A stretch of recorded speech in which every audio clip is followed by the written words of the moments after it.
Salvation of India வழங்கும் ஜீவ வார்த்தை தேவ செய்தி. Pastor K. Moses Mariappan, Madurai. Salvation of India ஜெப வீட்டில் ஞாயிறு தோறும் காலை 8 மணி முதல் 9:30 வரை ஆராதனை நடைபெறுகிறது. ஆவிக்குரிய பாடல்கள் மற்றும் ஆவிக்குரிய சத்தியங்களை கேட்டு ஆசீர்வதிக்கப்பட உங்களை அன்புடன் அழைக்கிறோம். இவ்வூழியத்தில் உள்ள ஆராதனையின் அனைத்து தேவ செய்திகளையும் மற்றும் தொலைக்காட்சியில் ஒளிபரப்பாகிற அனைத்து செய்திகளையும் எமது ஊழியத்தின் YouTube channel salvation of India ministry மதுரையில் கண்டு தேவ ஆசீர்வாதத்தை பெறுங்கள். உங்கள் ஜெப தேவைகளுக்கு தொடர்பு கொள்ள 9360383940. உங்களது உதாரத்துவமான காணிக்கைகளால் எங்களது ஊழியத்தை தாங்க விரும்பினால் எங்கள் ஜிபே எண் 9360383940. இந்த நாளிலும் கூட ஆண்டவர் கொடுத்திருக்கின்ற வார்த்தையை கேட்பதற்கு அமர்ந்திருக்கிற உங்கள் யாவரையும் ஆண்டவருடைய நல்ல நாமத்திலே வாழ்த்துவதிலே, தோத்திரங்களை செலுத்துவதிலே மிகுந்த மகிழ்ச்சி அடைகிறேன். நீங்க தெரிந்திருக்கிற இந்த ஊழியத்தை குறித்து, தாய் தகப்பன் இல்லாத ஏழை எளிய பிள்ளைகளுக்கு செய்யப்படுகிற ஊழியங்களை குறித்து மற்றவர்களுக்கும் அறிமுகம் செய்து வைக்க அன்போடு கூட கேட்டுக்கொள்கிறேன். இந்த நாளிலே நான் என்ன பேசலாம் அப்படின்னு ஆண்டவருடைய சமூகத்தை நோக்கி பார்த்து கொண்டிருந்தேன். ஏற்கனவே நான் சொல்லியிருக்கேன், ஒவ்வொரு வாரமும் ஒவ்வொரு செய்தியை நான் கொண்டு வரும்போது ஒரு பப்ளிக் எக்ஸாம் எழுதுறது போல தான் நான் நினைப்பேன். ஏன்னா இது எங்கே போகுது? ஆன்லைனில் எல்லாரும் பார்க்குறாங்க, தொலைக்காட்சியில் எல்லா இடம் போகுது. சபையில் கொஞ்சம் பேர் உட்காந்து என்ன செய்றீங்க? கேட்டுட்டு இருக்கிறீங்க. அந்த பப்ளிக் எக்ஸாமில் நான் பாஸ் ஆனால் தான் அடுத்த பரீட்சை எழுத முடியும். ஆத்தும ரட்சிப்பு தான் பாஸ். அல்லேலூயா. அப்படி நான் ஆண்டவரிடத்தில் காத்திருக்கும் போது தீர்மானம் என்கிறதான தலைப்பிலே பேசும்படி கர்த்தர் ஏவினார். யோபுவின் புத்தகம் 27வது அதிகாரத்தை நாம் எடுத்துக்கொள்வோம். தீர்மானம்னா முதல்ல என்னங்க சொல்லுங்க? தீர்மானம்னா என்ன? உறுதியா இருக்கிறது. அரசியல்வாதிகள் கூட கட்சி ஆரம்பிச்ச உடனே எது போடுறாங்களோ இல்லையோ தீர்மானம் போட்டுருவாங்க. சங்கங்கள், ட்ரஸ்ட், எதுவா இருந்தாலும் தீர்மானம் போடணும். சரி, ஏன் ஒரு கணவன் மனைவி கூட தீர்மானம் போட்டு வாழ்க்கை வாழ்றது ரொம்ப ரொம்ப அவசியமான காரியம். தீர்மானம் போட்டா 2 பேருக்கு இடையில ஒரு புரிந்துணர்வு, கணவனுடைய சம்பாத்தியம் எவ்வளவு, மனைவியுடைய தேவைகள் எவ்வளவு, எல்லாத்தையுமே ஒருவரை ஒருவர் அறிந்து கொள்ள முடியும். ஆனா சில நேரத்தில் சில தீர்மானங்களை சரியாக போடுகிறோம், சில நேரங்களிலே சில தீர்மானங்களை தவறாக போடுகிறோம், சில நேரங்களிலே போட்ட தீர்மானங்களை காற்றிலே பறக்க விட்டு விடுகிறோம். அப்படிதானே? ஒரு இடத்துக்கு வேலைக்கு போறீங்க, நான் சொல்லுவேன், அண்ணே உங்களுக்கு எள்ளுன்னா எண்ணெயா இருப்பேன்பா, கடைசியில் எண்ணெயை ஊத்துனா கூட தூங்கிட்டு இருப்பான். அப்படிதானேங்க? ஆமென், அல்லேலூயா. சரி, யோபு சில தீர்மானங்களை போட்டார். யோபு போட்ட தீர்மானங்கள்லாம் நம்மளால போட முடியுமான்னு தெரியல. ஆனா இந்த கடைசி காலத்துல நமக்கு ஒரு சில தீர்மானங்கள் அவசியம் என்பது எனக்கு தெரியுது. ஏன் அப்படின்னா, இந்த நாட்களை நான் பார்க்கும்போது ஒரு நாள் கூட பிரச்சனை இல்லாத நாளா இருக்குமா அப்படின்னு ஆவலோடு கிட்டத்தட்ட 2.5 மணி நேரம் 3 மணி நேரத்துக்கு மேல நான் ஜெபத்தில் உட்கார்ந்துருப்பேன். அதிகாலை வெளியில போய் டிவியை போடுவேன். பிரச்சனை இல்லாத ஒரு நாள் கூட விரல் விட்டு என்ன செய்ய முடியல, எண்ண முடியல. ஏன் இந்திய நாட்டில் மட்டும்தான் அப்படி இருக்கா அப்படின்னு பார்த்தா உலகம் முழுவதுமே என்னதான் இருக்கிறது? பிரச்சனையோடு தான் இருக்கு. இதற்கெல்லாம் காரணம் என்னன்னு பார்த்தா கடவுளுடைய பயம் இல்லை. சரியான தீர்மானத்தோடு மனிதன் என்ன செய்யவில்லை? வாழ்வது இல்லை. அதான் காரணம். சரி, யோபு தீர்மானம் போட்டார். நல்ல நிலைமையில தீர்மானம் போடல, கஷ்டப்பட்ட சூழ்நிலையில தீர்மானம் போட்டார். நம்மளும் கஷ்டம் வந்தாலும் தீர்மானம் போட நிக்க முடியல அப்படின்னு காரணம் சொல்லுவோம் இல்லையா? அதுக்காக தான் இந்த யோபு எடுத்தேன். இப்பொழுதும் கூட வாசிக்க கேட்போம். யோபுவின் புத்தகம் 27வது அதிகாரம் 2வது வசனத்தை நிறுத்தி நிதானமாக வாசிக்க கேட்போம். யோபுவின் புத்தகம் 27 2வது வசனத்தை வாசிக்க கேட்போம். என் சுவாசம் என்னிலும் தேவன் தந்த ஆவி என் நாசியிலும் இருக்கும் மட்டும் என் உதடுகள் தீமையை சொல்லுவதும் இல்லை, என் நாக்கு கபடம் பேசுவதும் இல்லை என்று. ஆமென். போதும், நிறுத்துங்க. அடுத்த வசனமும் வருவோம். என்ன தீர்மானம் எடுக்கிறாரு? என் ஆவி எனக்குள்ள இருக்கும் வரைக்கும் என் ஆசியில சுவாசம் இருக்கும் வரைக்கும் இந்த உதட்டுனால நான் தீமை என்ன செய்ய மாட்டேன். நாக்குனால கபடமான காரியங்களை நான் பேச மாட்டேன். யோபு உண்மையாகவே ரொம்ப ரொம்ப ரொம்ப ரொம்ப நல்ல மனுஷன் சொல்ல முடியும். ஏன்னா நல்லா இருக்கும்போது எந்த தீர்மானத்தையும் மிக எளிதான முறையில் என்ன செஞ்சிடலாம், எடுத்துடலாம். ஆனா அவருடைய சரீரம் முற்றிலும் எப்படி இருக்கிறது, பிக்கப்பட்ட நிலையில் இருக்கிறது. அவனுக்கு உண்டான நிலைமைகள் எல்லாவற்றையும் தேவன் எடுத்து போய்விட்டார். என்ன செஞ்சாரு, பிசாசை சோதிக்கும்படி பிசாசுக்கு உத்தரவு கொடுத்து தேவன் என்ன செஞ்சிட்டாரு, எடுத்து கொண்டு விட்டார். ஆனா அப்பமா அவன் சொல்றாரு, திரும்ப வாசிமா, என் நாசியில் ஆவி இருக்கும் மட்டும். அப்ப என்ன அர்த்தம், என் உயிர் போற வரைக்கும். அல்லேலூயா. என்னதே தீர்மானம், என் உசுரே போனாலும் நான் அதை செய்ய மாட்டேன் அப்படின்னு சொல்லுவான். உண்மையா பையா? உசுரே போனாலும் இதை செய்ய மாட்டேன்னு சொல்லுவான். ஆனா ஒரு சின்ன ஆபத்து வந்த உடனே, ஒரு சின்ன பிரச்சனை வந்த உடனே தீர்மானம் போட்டது எங்கன்னு தெரியாது. ஆனா இவர் சொல்ற காரியம் எனக்கு ரொம்ப ஆச்சரியமா இருந்துச்சு. உண்மையாவே அவர் அப்படியே நின்னாருங்க, அந்த தீர்மானத்தில் நின்னார். அவர் நின்னதுனால என்ன ஆசீர்வாதங்கிறத நான் உங்களுக்கு பின்னாடி சொல்லி தரேன். இன்னும் கொஞ்சம் வாசி. என் ஆசியிலே வாசிமா, திரும்ப வாசிமா, நல்ல மனசுல இருதயத்துல பதியணும். என் சுவாசம் என்னிலும் தேவன் தந்த ஆவி என் ஆசியிலும் அவருக்கு தெரியுது. இந்த ஆவி யார் கொடுத்தது? சில பேர் சொல்றேன் என் புருஷன் கொடுத்தது. அப்படித்தானுங்க, புருஷன் கொடுத்தது. எல்லாம் எனக்கு புருஷன் தான், எல்லாம் எனக்கு என் பிள்ளை தான், எல்லாம் என் வீட்டுக்காரி தான். சரி போகட்டும், வாசிங்க. என் உதடுகள் தீமையை சொல்லுவதுமில்லை. என் உதடுகள் தீமையை சொல்லுகிறதில்லை. நல்ல தீர்மானம். இன்னைக்கு கொஞ்சம் நீங்க எடுப்பீங்களா, உங்க வாழ்க்கை நல்லா இருக்கும். உங்க வாழ்க்கை நல்லா இருக்குங்க. நம்ம வாயை திறந்தாலே மற்றவரை குறித்து நம்ம என்ன பேசுறோம்?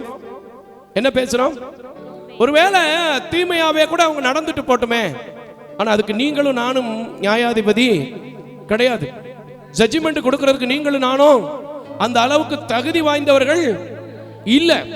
ஆனா நம்ம என்ன செய்யறோம், உதட்ட திறந்தாலே மற்றவனை பத்தி எந்த அளவுக்கு தப்பா பேச முடியுமோ, எந்த அளவுக்கு தீமையா பேச முடியுமோ பேசிடுறோம். ஆனா அவர் ஒரு தீர்மானம் எடுக்கிறார், தீமை சொல்வதும் இல்லை, என் நாவு கபடம் பேசுவதும் இல்லை. நாக்கு உங்களுக்கெல்லாம் தெரியும், யாக்கோபு நிருபத்தில் நம்ம வாசிக்கிறோம், உள்ள இருக்கிற பிண்டங்களிலே மிக சிறிய ஒரு அபயம், அப்படித்தானே?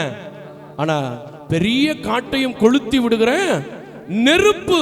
ஆகையினால்தான் நான் சில மாதங்களுக்கு முன்பாடி கூட ஒரு செய்தியை யூடியூப்ல போட்டிருக்கிறேன், நாவும் நெருப்பு தான்.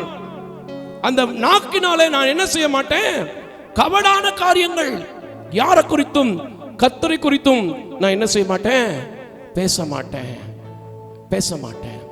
இன்னைக்கு சொல்றேங்க, நிறைய பேர் பார்த்தீங்கன்னா அமைதியா இருக்கிற ஆட்களை பார்த்து நம்ம முட்டாள்னு சொல்லிடுறோம். ஆனா அவங்க தான் உண்மையாவே நல்ல மனிதர்கள். கரங்களை தட்டி கர்த்தருக்கு ஸ்தோத்திரம் பண்ணுங்க. உண்மையா? ஏன்னா நாக்குக்கும் உதட்டுக்கும் ஒரு தீர்மானம் கண்டிப்பா நம்ம பண்ணியே ஆகணும். தீமையான காரியங்களை என்ன செய்யக்கூடாது, பேசக்கூடாது. கபடான காரியங்களை என்ன செய்யக்கூடாது, சொல்லக்கூடாது. அடுத்து என்னமா சொல்றாரு, வாசிமா, தொடர்ந்து வாசிமா. என் நியாயத்தை தள்ளிவிடுகிற தேவன், அவரே சொல்றான் பாருங்க, என் நியாயத்தை தள்ளி விடுகிறவர். ஏன்னா இவன் நியாயமா தான் வாழ்ந்திருக்கிறான். பிள்ளைங்க விருந்து வைக்க போனா கூட அந்த பிள்ளைங்க ஏதாவது ஒரு தவறு செய்து விடுமோ என்று தன்னுடைய முழங்காலை முடக்கி நின்றவன். ஆனாலும் ஒரு சின்ன பாடு வந்துருச்சு சொல்றான். அதனாலதான் என் நியாயத்தை தள்ளி விடுகிறவரும் என் ஆத்துமாவை கசப்பாக்குகிற சர்வ வல்லமை உள்ள ஜீவனை கொண்டு சொல்லுகிறேன், அவருடைய ஜீவனை கொண்டு சொல்கிறேன். நீங்கள் பேசுகிறது நீதி என்று நான் ஒத்துக்கொள்வது எனக்கு தூரமாய் இருப்பதாக. ஒருவேளை மற்றவன் பேசுறது உங்களுக்கு நீதியை போல தெரிஞ்சா கூட உங்களுக்கு அது சரி என்று தோணாத வரைக்கும் நீங்க அவசரப்பட்டு என்ன செஞ்சிடாதீங்க, வாயை திறந்து பேசிடாதீங்க. உங்க நாக்கு, உங்க வாய், உங்க சுவாசம் அதுக்கு என்னவா இருக்கணும், தூரமா இருக்கணும்.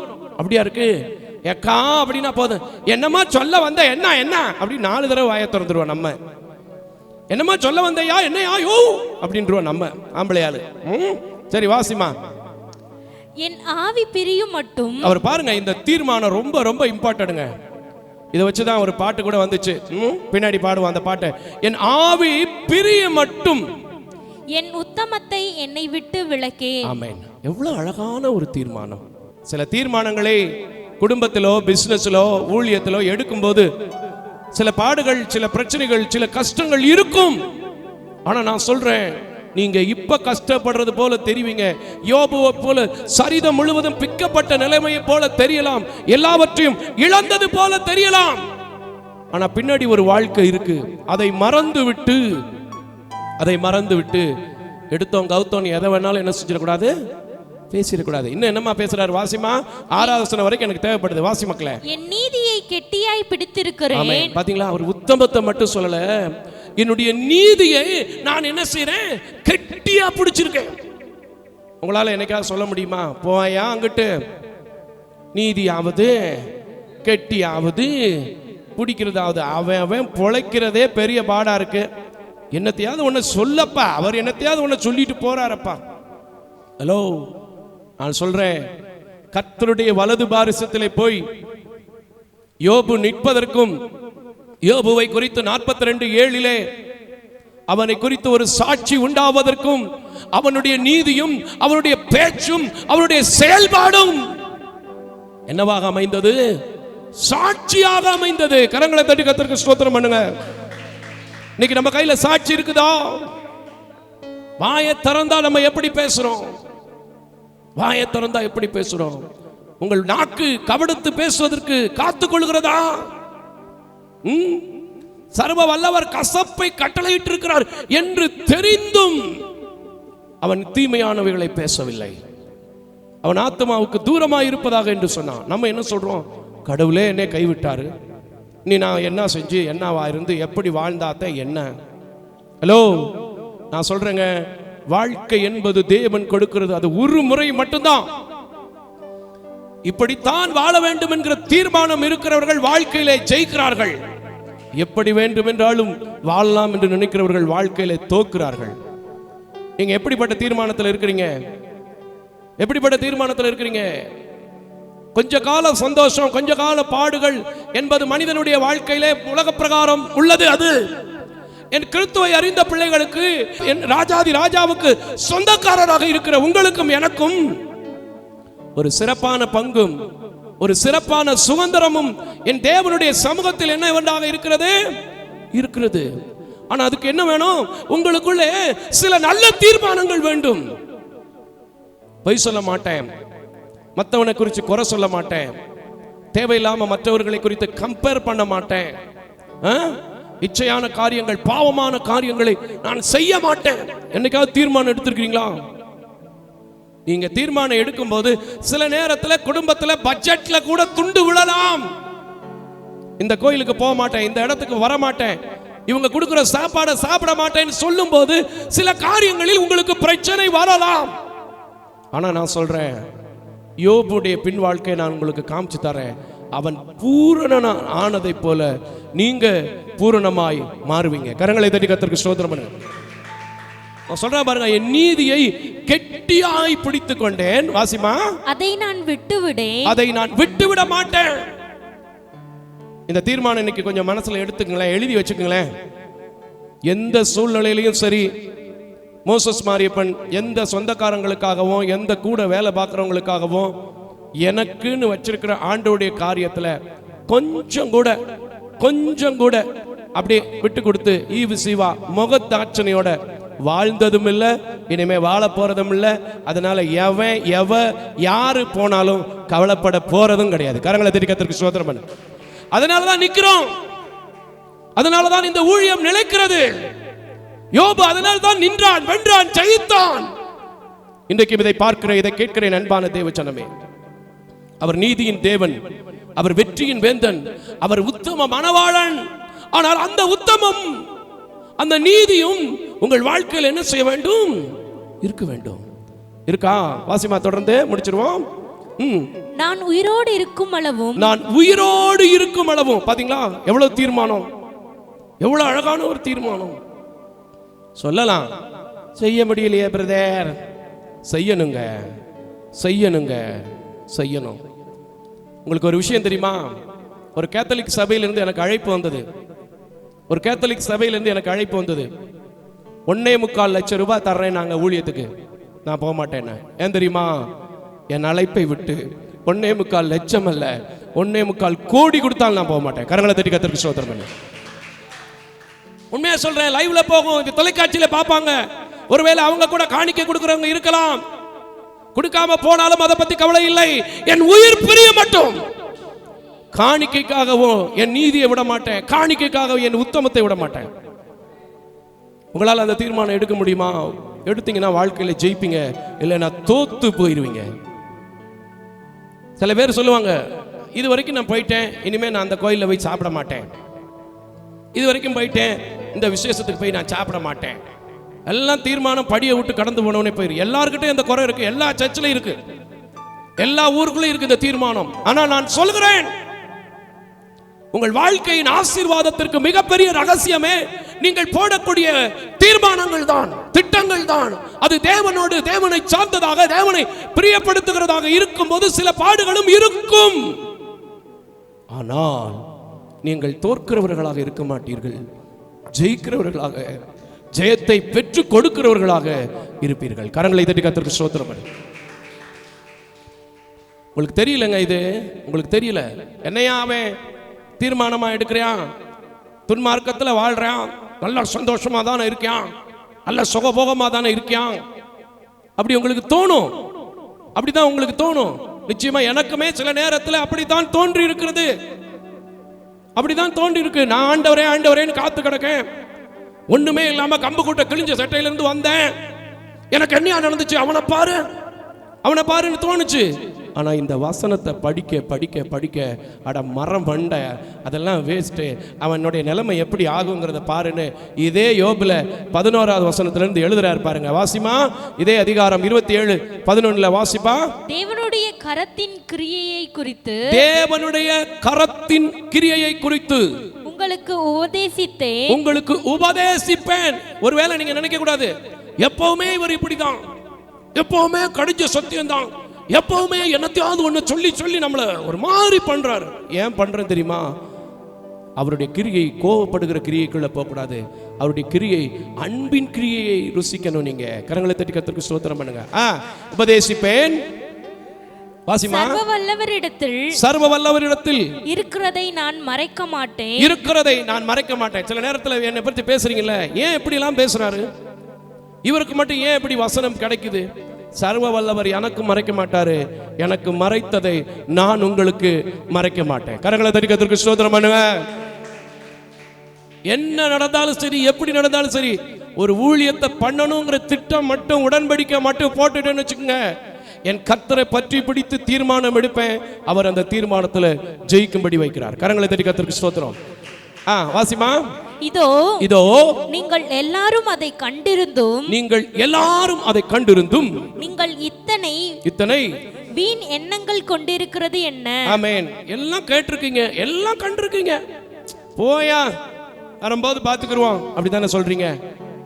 உன் பிள்ளைக்கு இது பாவமியா, உன் பிள்ளைக்கு இது சாவமியா, இது செய்யக்கூடாது, போயா நடக்கும்போது பாத்துக்கோ. இன்னைக்கு காரியத்தை பாரு. அந்த வீண் எண்ணம் கொண்டிருக்கிறதை விட்டு விடுங்கள். எனக்கு அன்பான தேவஜனமே, உங்களுக்கு ஒரு விஷயம் தெரியும், முற்பகல் பலன் பிற்பகல் விளையும். நான் ஒரு காரியம் சொல்லுவேன், பின்னாடி இருக்கு பரட்டாசி. ஆசிமா. பொல்லாத மனிதனுக்கு தேவனிடத்திலிருந்து வருகிற பங்கும், பாத்தீங்களா, தேவனிடத்தில் இருந்து வருகிற பங்கும், கொடூரக்காரன் சர்வ வல்லவரால் அடைகிற சுதந்திரமும் என்னவெனில், அவருடைய குமாரர் பெருகினால், அவருக்கு புள்ள குட்டி நிறைய பெருகும், பட்டயத்துக்கு இரையாவார்கள். பாத்தீங்களா, நிறைய வீட்டுல இது நடக்குதா இல்லையா சொல்லுங்க? புள்ள குட்டி நிறைய பெருகும். எத்தனை பிள்ளை இருந்துச்சு, ஆனா அதே சமயத்துல அவன் டாம்பிக வாழ்க்கையத்தினால பழி வாங்கியே மூத்த மகன் செத்து போவான், இளைய மகன் செத்து போவான், கடைசி பைய வரைக்கும் என்ன செஞ்சிருவான். சில நேரத்துல இருக்கா இல்லையா சொல்லுங்க? சரி வாசிங்க. ரொம்ப சொன்னா நீங்களாம் பேச தெரிந்தவர்கள், உங்களுக்கும் பேச தெரியும், வாசிங்க.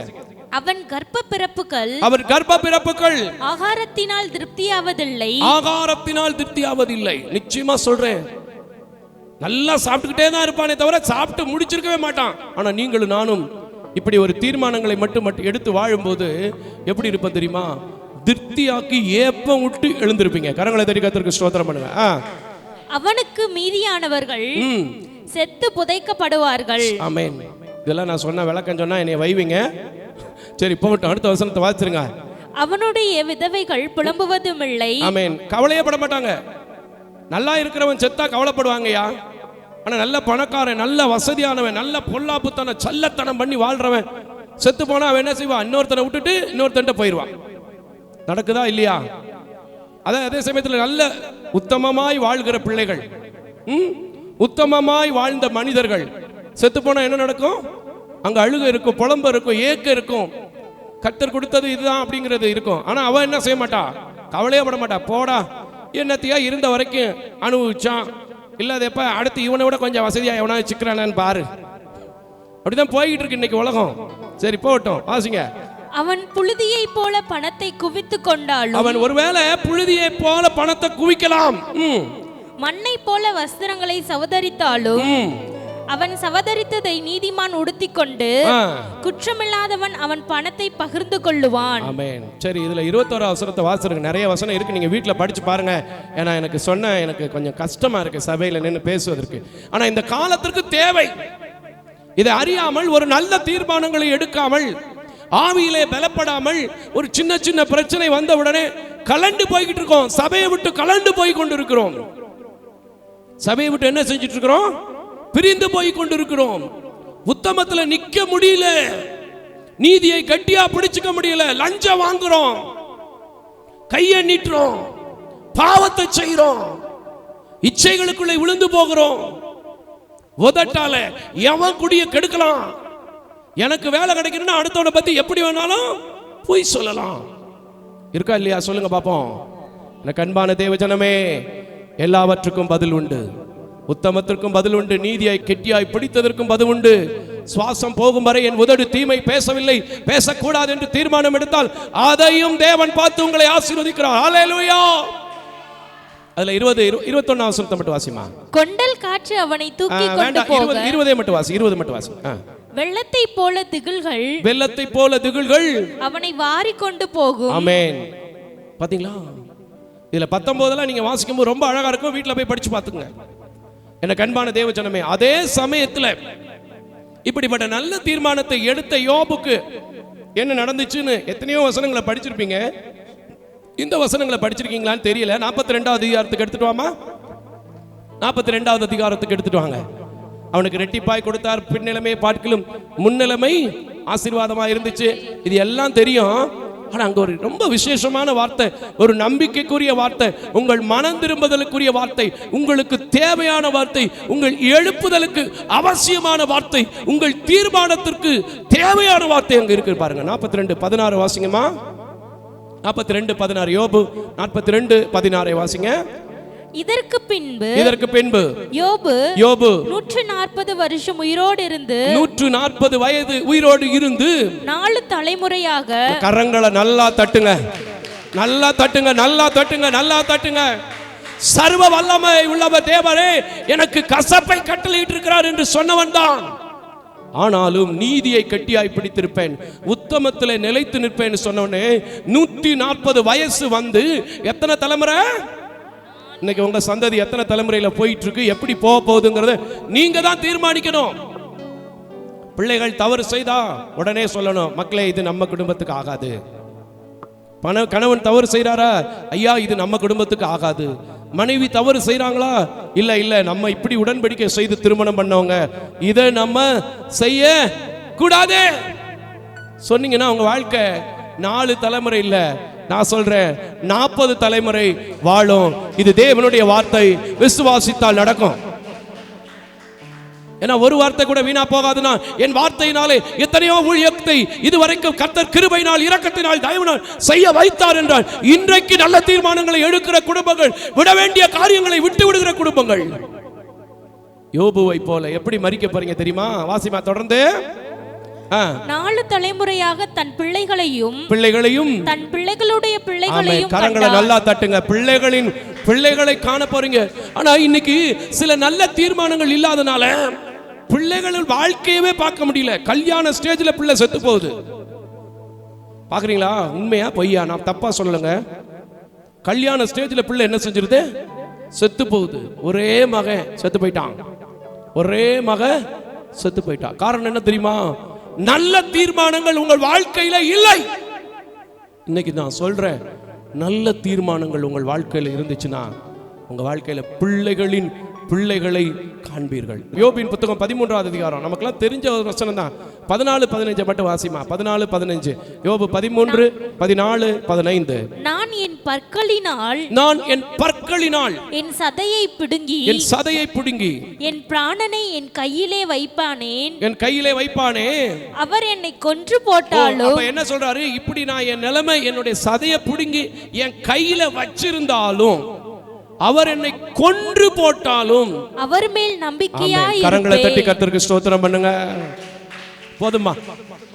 இந்த தீர்மானம் அவன் பிள்ளைகளை காணும் அளவும் 3ஆம் 4ஆம் தலைமுறை மட்டும் இருந்து பூரண வயதுள்ளவனாய் மரிக்க வைத்ததென்றால், இன்னைக்கு இந்த திருச்சபையில் உட்கார்ந்திருக்கிற நீங்க உங்களுக்கு தொழிலை குறித்து என்ன தீர்மானம் எடுக்கணும்?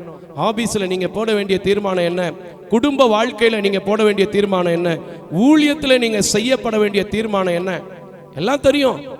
எந்த இடத்துக்கு போகணும், எந்த சாப்பாடு சாப்பிடணும், எங்க நிக்கணும், எல்லாவற்றையும் யோசித்து இன்னைக்கு ஒரு நல்ல தீர்மானங்களை எடுக்கும்போது யோபுவின் ஆசீர்வாதத்தை என் தேவன் நிச்சயமா உங்களுக்கு தருவார். அந்த ஆசீர்வாதத்திற்காக இப்பொழுது நான் ஜெபிக்க போகிறேன். யாவரும் எழுந்து நிற்போம். ஹல்லேலூயா. எல்லாரும் எழும்பி நிக்கலாமா? நிச்சயமா சொல்றேன், யார் மனதையும் வேதனைப்படுத்த வேண்டும் என்பது என்னுடைய நோக்கம் அல்ல. அதில் குளிர் காய்கிறவன் நானும் அல்ல. அப்படிப்பட்ட ஒரு ஊழியம் எனக்கு தேவையும் அல்ல. ஆனால் ஒரே ஒரு காரியம், கர்த்தர் கொடுத்திருக்கிற வார்த்தையை சொல்லாமல் போனா அது எனக்கு ஒரு பெரிய பாவமாக என்ன செய்துவிடும்? போய்விடும். அல்லேலூயா. ஆகையினால் நீங்க ஒரே ஒரு தீர்மானம், என் உதடினால், என் நாவினால், என் சுவாசம் பிரியும் அளவும் நான் என்ன செய்ய மாட்டேன்? பாவம் செய்ய மாட்டேன். எடுங்க. அந்த எடுத்த யோபுவின் வாழ்க்கை ஆசீர்வதிக்கப்பட்டுச்சு. நீங்க நல்ல தீர்மானங்களை எடுக்கும்போது வெறுத்து ஒதுக்குனவங்க, உங்களை ஏளனமா பார்த்தவங்க எல்லா பேரும் உங்களை ஒரு மரியாதைக்குரிய நபராக, உங்களை ஒரு உயர்த்தப்பட்ட ஸ்தானத்தில் வைத்து பார்க்க ஆண்டவர் உங்களை ஆசீர்வதிக்க போறார். எல்லாம் ஜெபம் பண்ணுவோமா? மகா கிருபையும் இரக்கம் நிறைந்த நல்ல ஆண்டவரே, உம்முடைய வார்த்தையை இந்த பேதைக்கும், இந்த ஞானம் இல்லாதவனுக்கும், உலக பிரகாரமான பார்வை இல்லாத எனக்கும் நீர் கொடுத்தீர். என் நாக்கினால் கவடு பேச மாட்டேன், என் ஜீவனை கொண்டு தீமையான காரியங்களை பேச மாட்டேன், நான் உத்தமத்திலே நிற்பேன், நீதியை கட்டியாய் பிடித்துக் கொள்வேன் என்று சொன்னீர். அதன்படி சொல்லி இருக்கிறேன். வேதத்தில் எத்தனையோ பேர் இப்படிப்பட்ட தீர்மானங்களோடு வாழ்ந்தவர்களுக்கு சிறைச்சாலை கொடுக்கப்பட்டிருந்தாலும் ராஜாவாக்கினீர். ஆண்டவரே, கல்தேயருக்குள்ளே பெரிய தலைவராய் மாற்றினீர் என்பதை நாங்கள் பார்க்கிறோம். யோபுடைய வாழ்க்கையை பார்க்கும்போது ஐயா 4 தலைமுறைகளை கண்டான் என்று பார்க்கிறோம். நம்முடைய பிள்ளைகள் இன்றைக்கு தவறான தீர்மானங்களினால், தவறான பாதைகளில் நடந்ததினால் ஆண்டவரே எத்தனையோ அழிவுகளை சந்திக்கிறார்கள். இன்றைக்கு இதை கேட்டு இப்படிப்பட்ட வார்த்தை எனக்காக, இதை நான் படித்தும் கடந்து போனேனே என்று சொல்லி மனம் திரும்புகிற பிள்ளைகளை நீங்க ஆசீர்வதிக்க வேண்டும் என்று, நீங்க வழி நடத்த வேண்டும் என்று, அவர்கள் தீர்மானத்தில் நிலைத்திருக்க நீங்க அவர்களோடு ஒரு திட்டம் பண்ண வேண்டும் என்று சொல்லி உடைய கரத்தில் கொடுக்கிறேன். தொலைக்காட்சியில பார்க்கிறவங்க யாருடைய முகத்தை நான் பார்க்கல, ஆனால் எல்லாருடைய இருதயங்களையும் நீர் அறிந்திருக்கிற தேவன். யாருக்கெல்லாம் என்னென்ன தேவையோ அவைகள் எல்லாவற்றையும் நீங்க கொடுத்து குறைவுகளை நிறைவாக்குற கிறிஸ்து ஒவ்வொருவரையும் ஆசீர்வதிங்க, வழி நடத்துங்க, காத்துக்கொள்ளுங்க. இயேசுவின் நாமத்தில் ஜெபிக்கிறேன் நல்ல பிதாவே. ஆமென், ஆமென், ஆமென். தேவ தரிசனத்தோடு செயல்படும் இவ்வூழியத்தினை உங்களது உதாரத்துவமான காணிக்கைகளால் தாங்க விரும்பினால் எம் ரஞ்சித் குமார், கேபுதூர் branch, state bank of India, account number 3386424648, IFSC code SBIN 00155569. உங்களது 24 மணி நேர ஜெப தொடர்புக்கு pastor K Moses Mariyappan, 2/26 SP Natham அஞ்சல், திருமங்கலம் தாலுகா, மதுரை மாவட்டம் 625706. Phone number 9360383940. ஜெபியுங்கள், தாங்குங்கள், தேவன் தாமே உங்களை நிறைவாய் ஆசீர்வதிப்பாராக.